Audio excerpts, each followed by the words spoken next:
क्या बेवकूफ़ाना हरकत की है ऋषा। क्यों मना कर रही थी ट्रीटमेंट करवाने से? तुम्हें पता है ना इसकी क्या हालत हो सकती थी।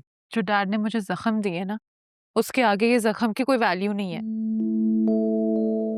भाई मैं आप ही का वेट कर रही थी, क्योंकि इस घर में अगर कोई है तो वो आप ही हैं जो मुझे समझ सकते हैं। बाकी तो सब मेरे दुश्मन हैं। कि तुम किस तरह की फजूल बातें सोच रही हो। मैं सोच के नहीं बोल रही भाई, ये सच है। डैड ने मेरे बाहर निकलने पर पाबंदी लगा दी है और मेरी यूनिवर्सिटी भी छुड़वा दी है। तुम्हें क्या लगता है उनका और क्या रिएक्शन होना चाहिए था इस सब के बाद? ऋषा, जो कुछ तुमने किया है ना, मुझे बहुत दुख हुआ है। I was not expecting this from you. ये आप कह रहे हैं? आपने मुझे कहा था कि मैं जिसको पसंद करूंगी आपको कोई प्रॉब्लम नहीं होगी, फिर आप ऐसी बातें कर रहे हैं।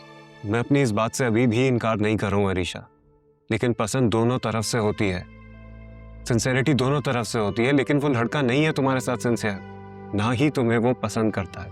जैन ने कुछ गलत नहीं किया है भाई, आप लोग उसको गलत समझ रहे हैं। भाई please, I need your help. आप प्लीज मेरे साथ। ऋषा, ये क्या बेवकूफाना हरकतें कर रही हो तुम? आपने मुझसे प्रॉमिस किया था ना कि आप डैड को जैन के लिए मना लेंगे। हाँ, मैंने किया था प्रॉमिस तुमसे, लेकिन अरीशा, इनकार बाबा ने नहीं किया, उस लड़के ने इनकार किया है।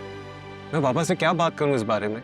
यही बात तो मैं कब से समझा रही हूँ कि तुम्हारे साथ चीट जैन ने किया है, लेकिन इसको समझ ही नहीं आ रही। जैन ने मुझ पे चीट नहीं किया है भाई, वो डैड ने सबके सामने उसको प्रोवोक किया है। तो वो क्या करता, वो गुस्से में था। लेकिन भाई आप उसको समझाएंगे तो वो समझ जाएगा। अरे क्या समझाऊं मैं उसे? क्या बात करूं उससे? उसे बोलूं जाके कि जो उसने बाबा की और तुम्हारी इंसल्ट की है वो सही है, और बाबा ने उसके रिएक्शन में जो कुछ किया वो गलत था। एक आपसे ही उम्मीद थी मुझे कि आप मेरी बात समझेंगे, लेकिन आप भी डैड की ही जबान बोल रहे हैं। हाँ, मैं नहीं समझ रहा हूँ तुम्हारी बात, और ना ही समझना चाहूंगा इस तरीके की कोई भी फजूल बात, क्योंकि बाबा ने जो कुछ किया है वो सही था, और बाबा की रिस्पेक्ट से बढ़कर ना मेरे लिए कुछ नहीं है। मैं कभी इसको सरपास नहीं करूंगा, और ना ही मैं एक्सपेक्ट करता हूँ कि तुम ऐसा कुछ करोगी। इस घर में कोई मेरा अपना नहीं है, कोई मुझे नहीं समझता।